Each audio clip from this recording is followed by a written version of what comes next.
The Minnesota Wild take on the Vegas Golden Knights in round one of the playoffs. Other than the start times, how we feeling? Let's talk this one out on today's playoff preview edition of Locked on Wild. Hey, this is Matt Boldy, and you're listening to Locked on Wild. You're Locked on Wild, your daily podcast on the Minnesota Wild, part of the Locked on Podcast Network. Your team every day. What is happening, everybody? Welcome into a special edition of Locked on Wild, your daily Minnesota Wild podcast. Part of the Locked on Podcast Network. We are your team each and every day. Make sure to subscribe on YouTube and your favorite podcast platform so you don't miss out on any new episodes throughout the week. Today's episode is brought to you by Game Time. Download the Game Time app, create an account, and use code LOCKEDONNHL for $20 off your first purchase. On today's episode, we've got the full Locked on Wild crew here as Alex Micheletti, Zach Zeman, and Jay Homuth join us to take a look at the series against the Vegas Golden Knights from the Wild's perspective. We'll take a look at our confidence heading into the series, players that we need to see a little more from, and the things that concern us about the Golden Knights the most. My name is Seth Toupal, host of Locked on Wilds, credentialed media personnel, and fellas, it's playoff time. Thank goodness, by the way, just a quick aside to start. Thank goodness the Wild beat the Anaheim Ducks and got that goal from Joel Eriksson, because turns out the Calgary Flames and the St. Louis Blues won out, and no goal from Eriksson with 22 seconds remaining would have meant no playoffs. So, hey, we got it. We're here, and it's time to talk about the Vegas Golden Knights. So, fellas, let's just go around the group here. How are you feeling heading into the playoffs? Wild are fully healthy. They had a fully healthy lineup for the first time since November 11th. Alex, how you feeling heading into this series? Unpredictable. I don't know. We never know with this team. They could struggle against Anaheim and then just come out in game one and just tear it up. But it's just been such a roller coaster of a season, and I'm excited for the playoffs. It's the best time of the year. The games are so intense. These teams have played each other in the playoffs in the past, and it was epic. Went to 7. Unfortunate game 7, but these teams they like to go at it in the playoffs. So looking forward to it. Yeah, it should be a lot of fun. And the analogy that I used for this season is you're getting on your favorite roller coaster. Let's use Wild Thing, for example. So you're getting in, you go on the ride, and you're going up the hill. And right as you are coming down the hill, somebody in front of you throws up, it gets all over you, and you have to finish the entire ride just covered in puke. And you're like, I'm not enjoying this as much as I usually do. I'd like to get off so that I can clean myself up. And then you get off and you're like, are we going to do this again? I don't know. That's just me. Zach, how are you feeling heading into the series? Yeah, I'm just thankful. I mean, this has been one heck of a year. I think every Wild fan is pretty much fed up with whatever the heck has been going on. We've seen so much with this team starting as one of the best, getting injured, barely making it in to the playoffs, barely beating the Anaheim Ducks to get in, and almost having their season rely on the Calgary Flames playing no-name Los Angeles Kings team. We're here. We've been here before. It's never really gone well, but at least we're here kind of thing. I will say I've been kind of optimistic about this team's future. I tend to look at a team, if they make the playoffs and they do lose in the first round, which is what every single Wild fan is thinking, we're just going to lose in the first round. What's next? I really do like the way I've been feeling about the future of this team. It's not like the end of the world if we do lose in the first round. We weren't the last team in the playoffs in the West. There's something to hope of that. There's some future with Zeev Buium now getting in this lineup where it's like a big deep breath, a big sigh of relief. This team is built for the future, but right now, at least we're here. I think we're kind of playing on house money. I honestly don't think we should have made the playoffs. I was so pessimistic heading into the stretch. but of course we get Vegas. It's better than Winnipeg. I was there at the Ducks game, and it just felt like the crowd was really into it. I think everybody wanted Vegas rather than Winnipeg, but I also think they wanted the point more than having our season rely on other teams. But yeah, I think this fan base is ready. It got really loud. At least we're here and we're not sitting on our couches watching other teams play. I think we're in for a good series. It probably won't go our way, but we're here. Yeah. F it, we ball. Jay, welcome back, by the way. How are you feeling heading into this matchup against the Golden Knights? Kind of like what Zach said. Who wouldn't want to go play with house money in Vegas? I think it's a pretty good scenario. It's better than Winnipeg, like Zach was saying. And I think nobody wanted to have to go to Winnipeg. I feel like we all know how that would have went. And it might go the same as this series goes, but at the same time, like we were talking about before the show, there's been years where going into a series, I'm a little bit more like doubtful about a series, but I don't think, this one we could win in 5, win in 6, win in 7, but we could also lose in 4. So I really have no idea how this is going to go.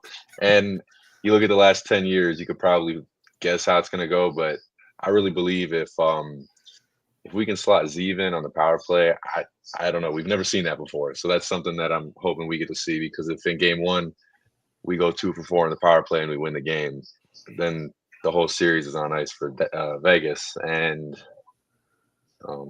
not going to make any predictions yet. We're just starting, but I'm excited for it. I love playoff hockey, whether it's the Wild or not. There's playoff hockey is playoff hockey. So. And it could be worse. Welcome into the Dallas Stars fans that are listening. You could be going in on a 7-game losing streak with no Jason Robertson, no Miro Heiskanen.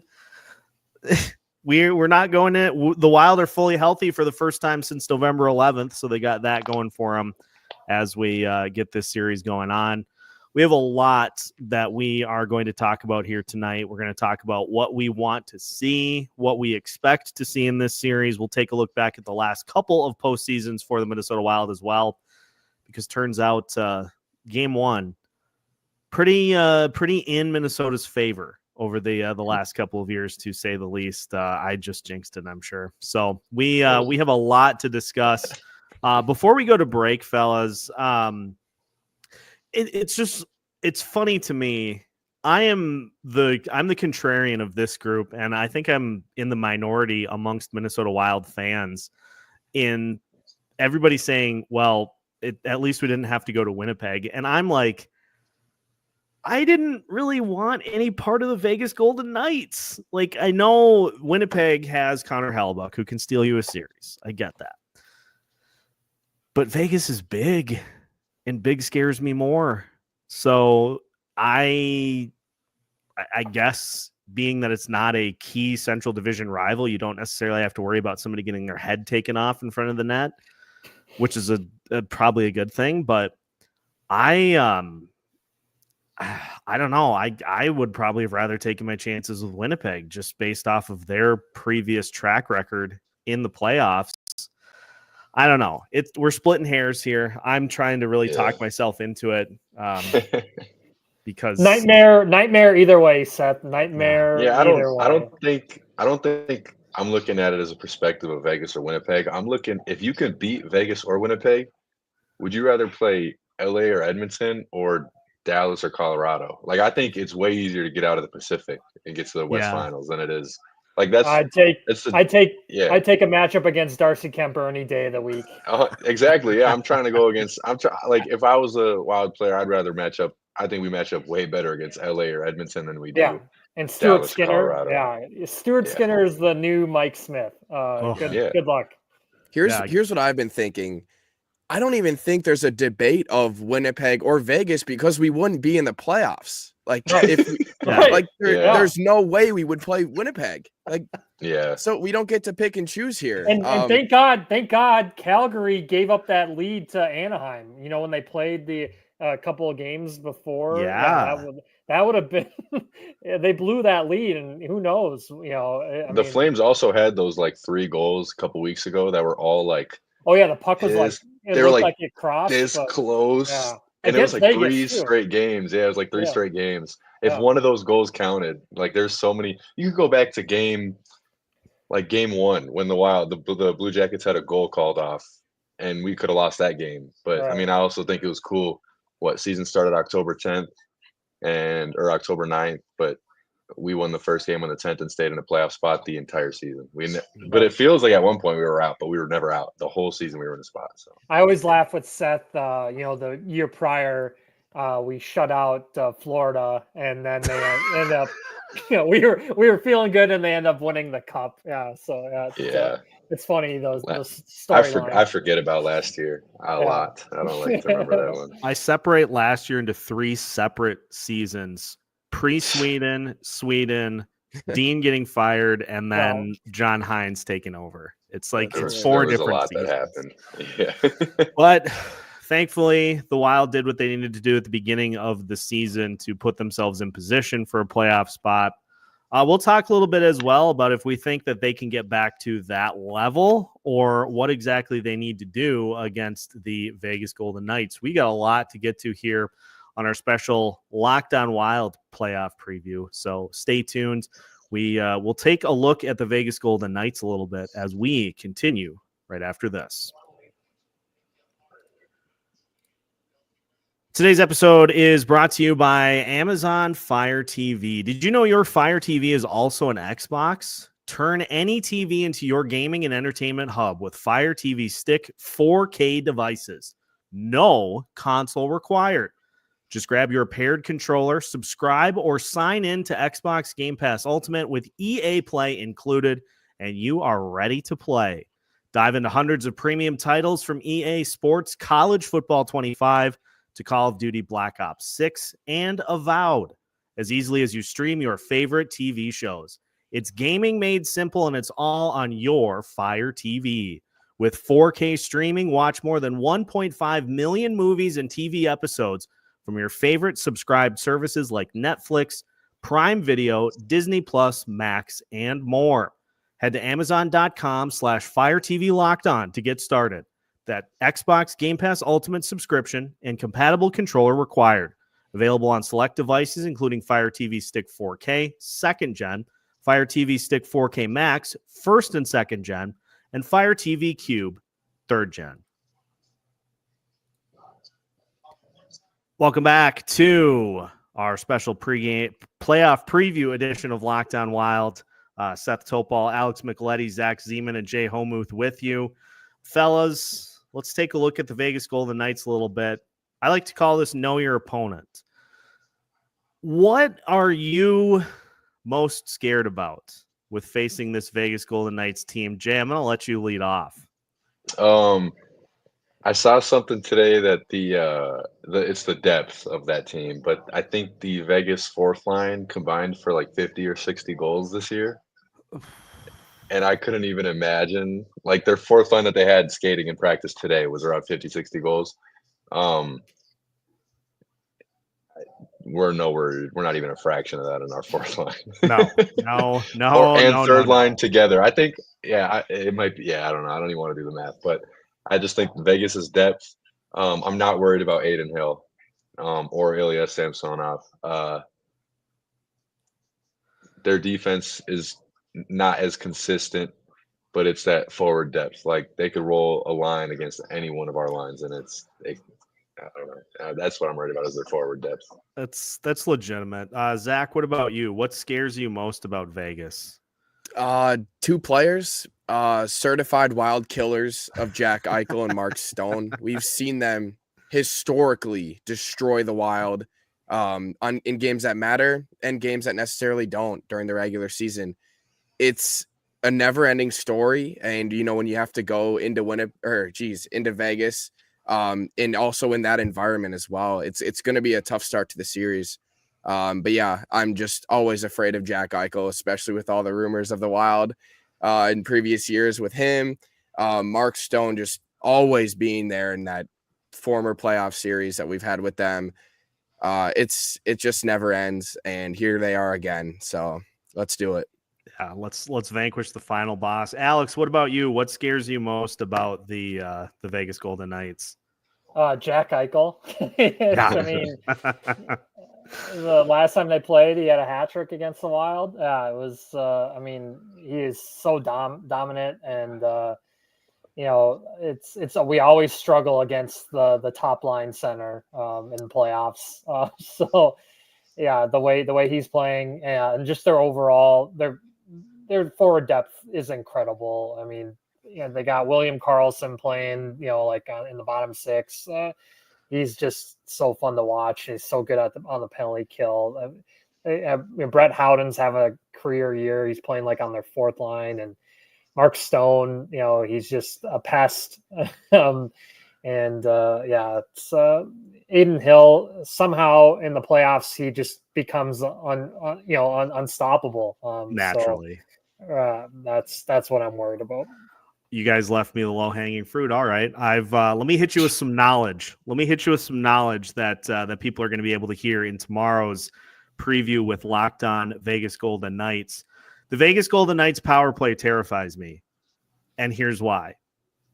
The Vegas Golden Knights took the fewest power play opportunities in the entire NHL this year.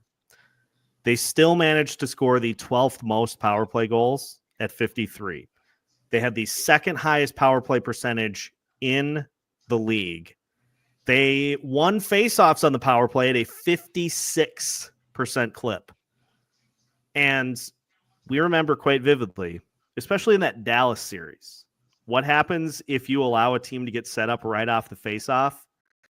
Yeah, they're going to score. So finding a way to just take that power play off the board is essential for this Minnesota Wild team because, Lordy, they're pretty good. They're pretty good. So hey, no more Jonathan Marchessault. Fair, but also Jack Eichel. I mean, yeah. To kind of spin off of a Step Brothers quote, it's Jack Eichel. It's Jack Eichel. It's the Catalina wine mixer. I want to spend the final segment talking about expectations, what we want to see happen in this series. But first, one big thing I think that's going to be interesting here, and Alex, you and I have talked about this a lot, so everydayers will know what we're talking about here. John Hynes, who comes into this postseason with a career record in the playoffs of 4-15. But I think the thing that people are intrigued is, what is he going to do when the plan does not work? Is he going to make adjustments, or is he going to stick his feet in the ground, draw a line in the sand, and say, you're going to have to go straight through me like Dean Evison did? We all know how that worked. So, guys, what is your confidence level in John Hynes heading into this playoff series? Are you concerned about his overall record, or do you think he is going to be able to do what is needed to put this team in position to win the series? Alex, I'll start with you. Yeah, well, I mean, I think the plan has already changed a little bit. When we saw Zeev be in the top six there, and we and power play, we were told that he's not going to play right away, and either someone got to Hynes or Guerin is the Happy Gilmore where they're shaking Bob Barker. So he pulled him aside after the press conference and he said, "What are you doing to me? You got to help me out here." Yes. So I think that the plans have already changed with that. But we got to see something from Marco Rossi. He was quiet in the last time played in the playoffs. He's been quiet kind of down the stretch. So maybe if he gets hot, you move him up. That's he's going to be. I think one of the biggest X factors is how he's going to play in this series. Yeah, Jay, what is your level of confidence or concern with John Hynes leading this team in the postseason? Well, John Hynes I'm glad that Russo was able to report that he had a pretty bad poker face. But something that bugs me with him is you put Zeev on the power play 1 unit in practice, you put him in the top 6, and then you still have the audacity after practice to be like, I don't think we don't know yet. Yeah. We don't know yet. Hold your I think he's just trying to ruffle some horses. feathers. I think Zeev will play. I believe Hynes might make some adjustments if they're needed. I don't think anyone is like Dean when it comes to that. That was like the 2022 St. Louis series was absolutely insane. The amount of like solidarity he had in himself from games 4, 5, and 6. Just kind of just want to ride his high horse. But like what Alex said with Marco Rossi, it actually is the playoff debut for him, because I did see a tweet today and I was really confused because I could have swore that he played. I could have swore he played 2 years ago, but I guess he never did. So I am looking forward to see how he debuts in the playoffs. I'm sure he'll still be net front, just kind of doing the dirty work, which he doesn't get a lot of credit for being as small as he is. I'm also looking forward to watch Kaprizov in the playoffs because I feel like that's always really fun to watch. After his first time in the playoffs, that didn't go well, but after that, he was fine. Again, also need to see Boldy. We're still waiting on Boldy to turn it on in the playoffs. It's been 4 seasons. We haven't seen it yet. And I want to see Zeev. I want to see him. I just want to see a little inside cut on a power play, take a shot. I want to see some offense. We haven't seen that from a defenseman since early Matt Dumba before the pec tear. So hopefully we can get something going, get some scoring going. I saw a little bit of it from Dmitry Kulikov. No, hey, Stanley Cup winner. Winner. Dmitry Kulikov, known offensive defenseman. Right. He went from Ole champion against the St. Louis Blues to Stanley Cup champion with the Florida Panthers. Go figure. Hey, also with one of your favorite defensemen too, the Latvian, the Oregon Trail defenseman. Oh, yeah, Juvis Bolinskis. Yes. Ultimate name. Zach, what is your confidence level in John Hynes in this series? Do you think if it gets to it, do you think we'll see him make the types of adjustments that Dean Evason didn't? Where are you at with Hynesi?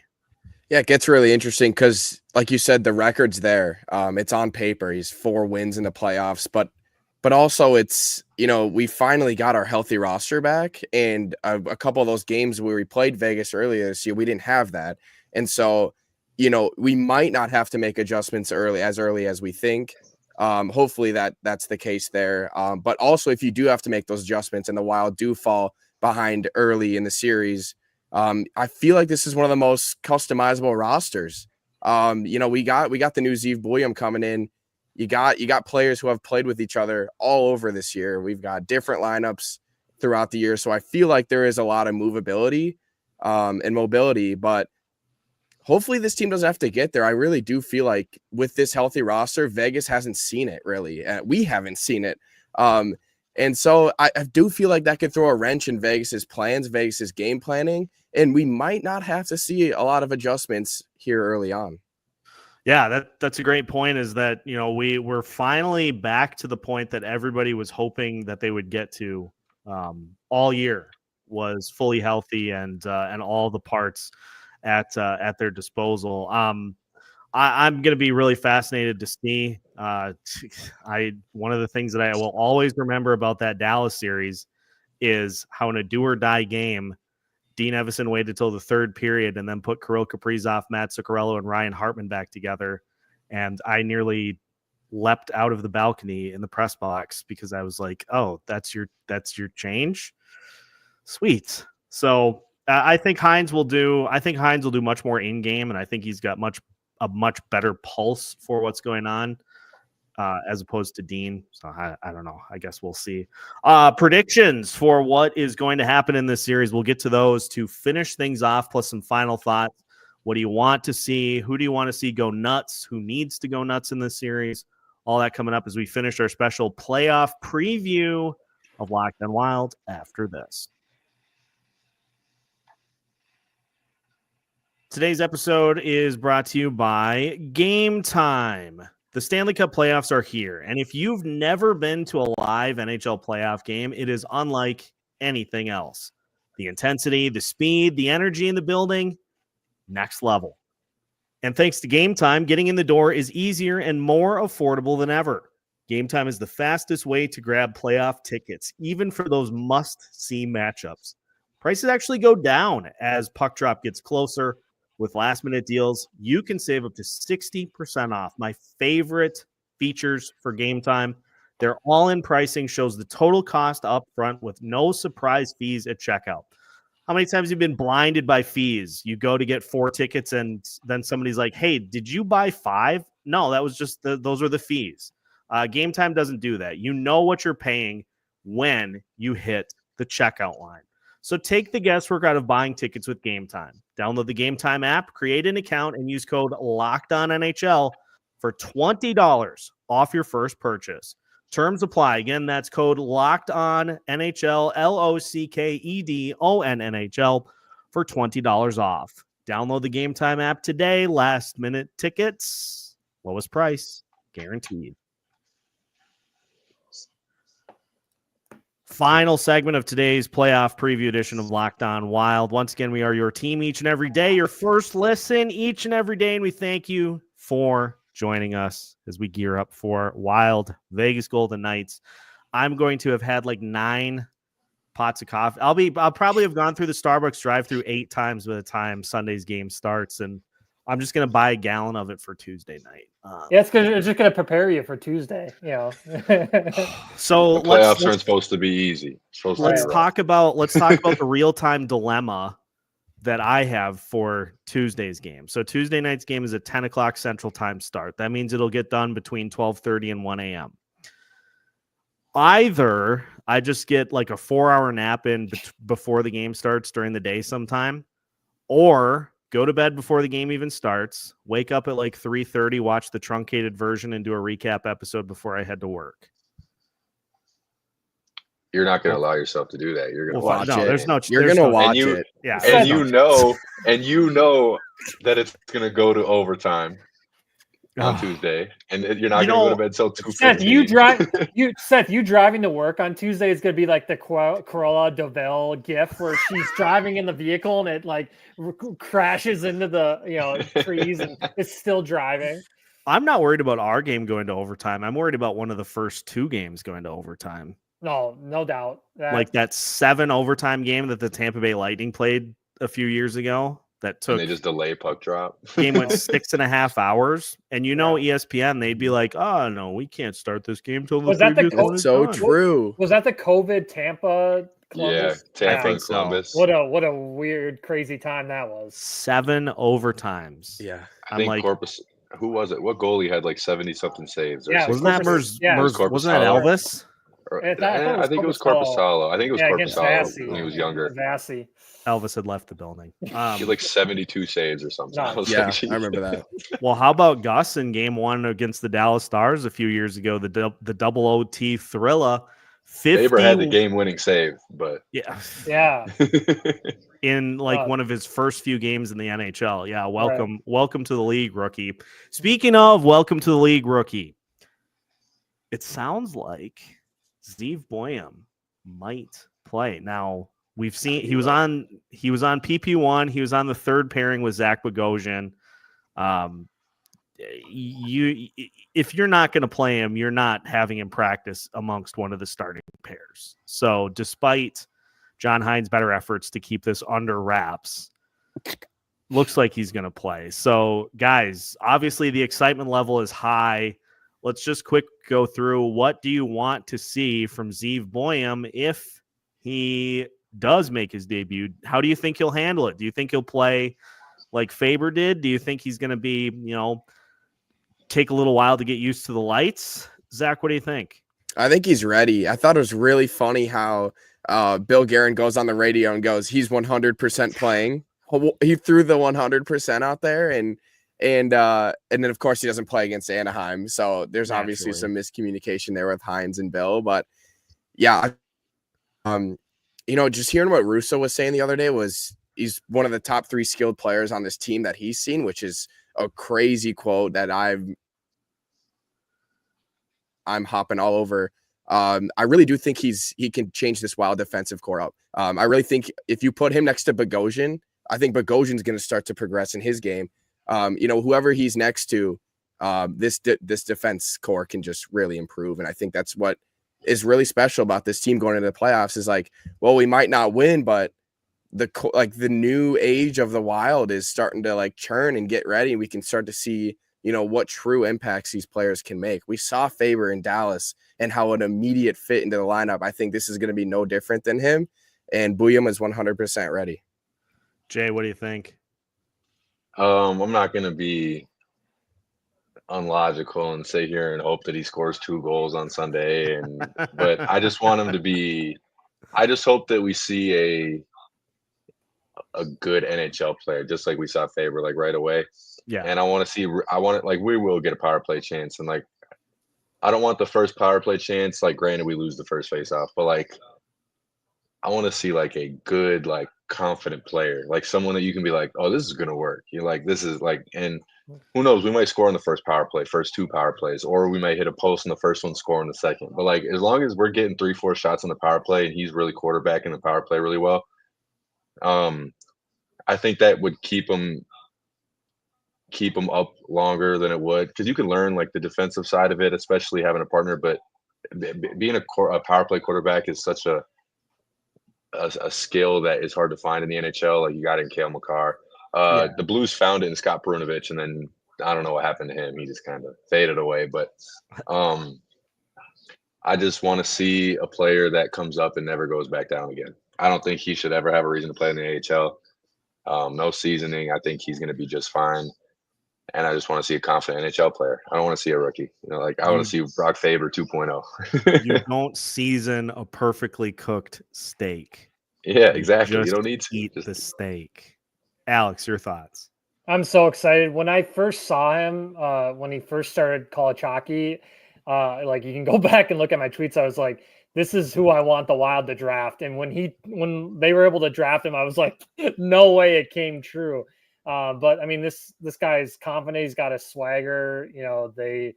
When they beat BC in the NCAA tournament, after he scored the empty netter, he went across the BC bench and gave them the salutes and see you later. So that was awesome.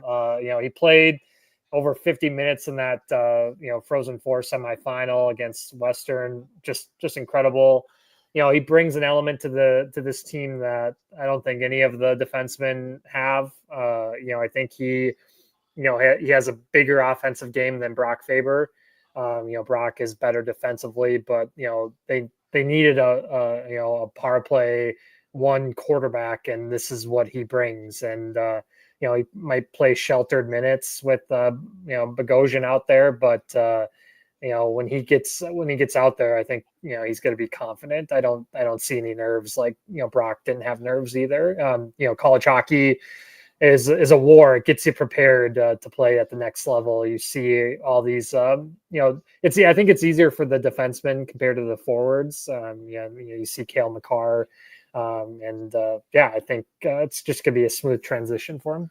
Yeah, I like when they were talking about. I got a kick out of not playing in the Anaheim game because the Anaheim game was too important. And I'm like, so power play was awful. I mean, that I tweeted, I was like, that would have been the perfect opportunity. Yeah. It's a team like Anaheim. I mean, like he played in one national championship game and he got to the Frozen Four this past season. I think he's played in enough important games that I don't think that's going to be. And he played in the best college hockey conference in the NCHC. Yeah. I mean, every night is a war. It's not like important games in the NHL are like throwing you into a pit full of lions and they say, okay, good luck. It's like you have some idea of what you're getting into. So that's the big thing I look for. And just having a defenseman that can step up in the play. John Merrill and Zach Bogosian, that's not in their repertoire. Statistically, they were one of the least effective offensive pairings defensively in the entire league. They just didn't generate offensively. And with how much this team has struggled to consistently score, having somebody else on the back end that can step into the play and kind of create their own shot, very valuable. And I know Merrill and Bogo have been better, but the playoffs are a different animal. I mean, and they haven't been great in the playoffs in the past. So And you don't sit Zeev No. in the press box. I don't know. And then back to the salute thing. I know a lot of people weren't fans of that because it's unsportsmanlike. I want to get the take of all you guys. Let's set the stage. Game 6, Wild up 3-2. We're up 2-0, third period. Zeev hits a power play goal. How fast would you buy a jersey if he skated by the Vegas bench and gave Mark Stone a salute? I would buy it by the time he got back to the Wild side of the ice. The guts to do that as a rookie would be. Yeah, that would be crazy. I was just thinking about that. I was like, imagine he salutes his like 4th, 5th game in the NHL. He salutes the Knights home. I would have a Zeev tattoo before the game was done. I think they were selling Buium jerseys in the hockey lodge when I was at the game. I'm not like too confident, but I'm pretty sure you could customize them and get them. So I'm sure they were. Yeah, they probably had like a low image up. You get number 8 with Buium. For number 8, by the way. I like it. Taking over for Jordy Ben. What a guy to follow. Wow. Oh my God. I forgot all about Jordy Ben. Brett Burns disrespect. Jordy Ben and his 1 goal the year that he played for the Wild. I remember legitimately like celebrating that goal because I'm like, hey, we got one. We got one. All right, fellas, let's get down to what everybody wants to hear, which is our predictions for how the series is going to go. I am going to go last. Alex, what do you think? Who wins this series and why? Vegas in 6, unfortunately. I just think their depth is going to be too much for the Wild. I think,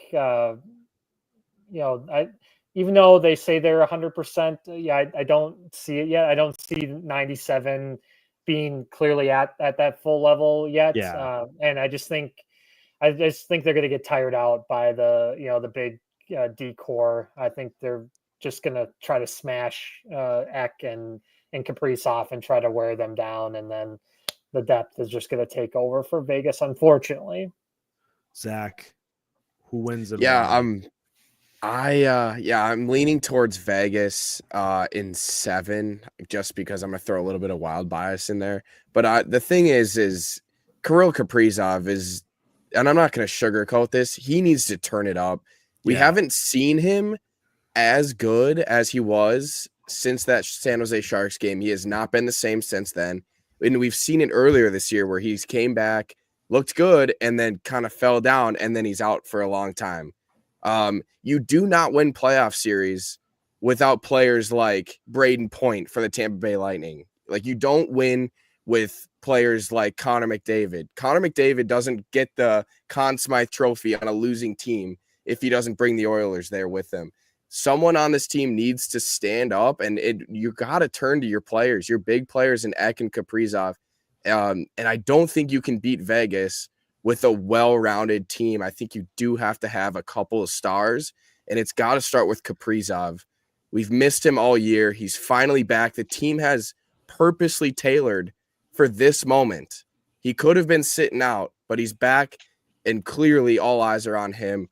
I'm leaning Vegas in 7 if that happens. If not, and Kirill still looks kind of like the 70%ish he's been in the last couple of games, Vegas does it in 6. Jay, what about you? I'm always going to be the optimistic one. Barry Trotz himself said it. You don't sign Yakov Trenyan for the regular season. You sign him for the playoffs. And Kaprizov's going to be going. Boldy needs to get going. We got Buium coming. Give me Wild in 6. I think we're gonna get some electricity going. But we're probably gonna go Minnesota in 6. I'm always gonna be optimistic. Gus just gotta steal some games for us. It could also be Vegas in 4. But I'm just gonna be the optimistic one. I got Minnesota in 6. We're going to hope for some good vibes this year, and then maybe get out the Pacific and get to the West and play a beat up Central team. You never know. So let's ride. Choose your heart. That's what they say this year. Choose your heart. Yeah. Well, the funny thing about that trending quote is I mean, he almost ruined the regular season in that. I know. Yeah. I mean, it was so close. They really could have, Teddy Bluger made a huge mistake doing the spear, but that could have been, it could have been really lights over if they would have called Oh yeah. major. Down by one, giving them a 5-minute power play. That would have been, that could have been the dagger. Right. Disaster. Listeners can tune into tomorrow's episode. No, I'm kidding. I am won't have a voice if that would have happened. I am, as of now, picking Vegas to win in 6 with a couple of caveats. I talked about in an episode earlier this week, and we've got a playlist set up for all of the playoff episodes specifically, so you can watch to your heart's content. If you find yourself bored tomorrow and need something to do, you can watch everything that we put out there to line up this series. I think if the Wild can find a way to get to the net, get through these big defensemen, and get high danger looks on Adin Hill, I think they can score. The problem is going to be, can they do that consistently? If they settle for those perimeter shots, they're going to make Adin Hill look great. They're going to make his life incredibly easy. I think that's the big key. And I think the power play has to be substantially better than it's been for a long time. Because if you get power play opportunities in these playoffs and you blow them, that you're going to lose the game. Like it's that simple. It's that simple in the playoffs. Mistakes and not capitalizing on special teams, that'll kill you every game. So if the Wilds can ramp up the power play a little bit, if they get somebody to step up in a secondary role and help Kirill Kaprizov if he's on his game, if Matt Boldy has a monster series, I think they can do it. The problem is I think the Wild will get 1 or 2 of those things, but not all of them. And I think they need all of them to win the series. So I'm saying Vegas in 6, but I'm also going to say, don't be surprised because of how this season has gone. Every time I have made a vocal prediction, either for or against something, it's gone the opposite. So don't be surprised if the Minnesota Wilds try to make me look like an idiot by getting it done. That's how I single-handedly on the NHL show both started and stopped the St. Louis Blues winning streak by saying simultaneously, I don't think we have to worry about the Blues catching the Minnesota Wild. Then they won 11 straight.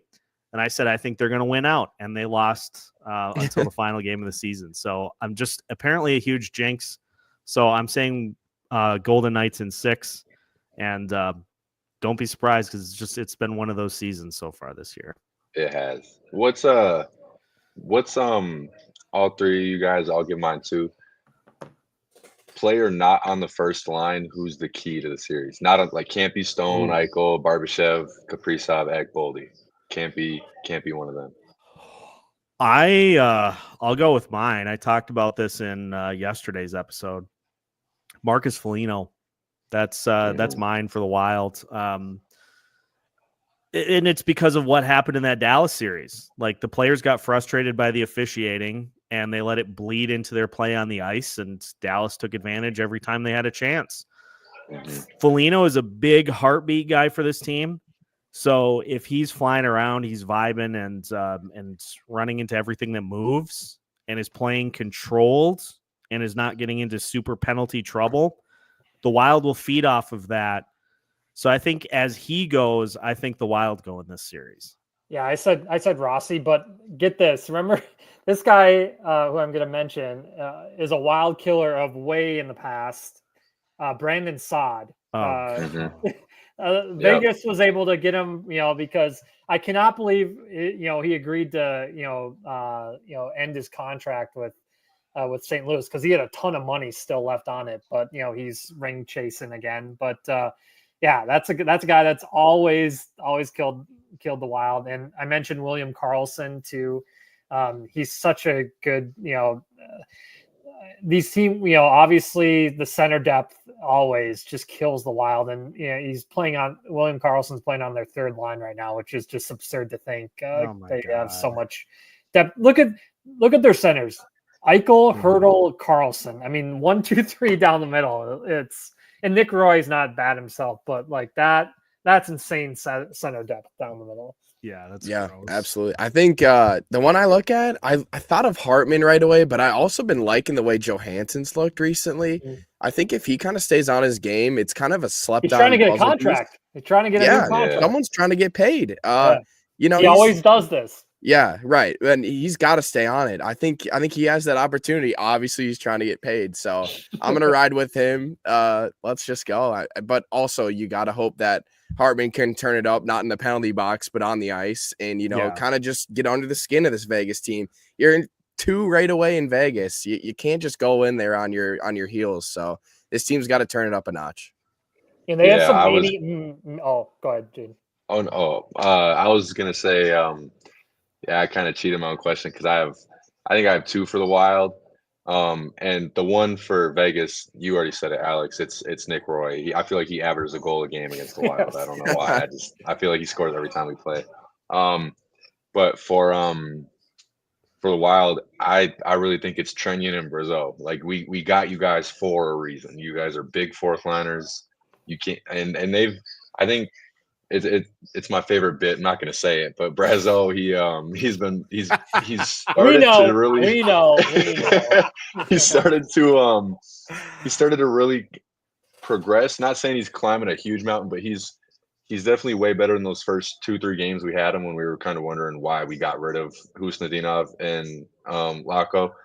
But like I said, I remember watching the Bruins last year against Toronto.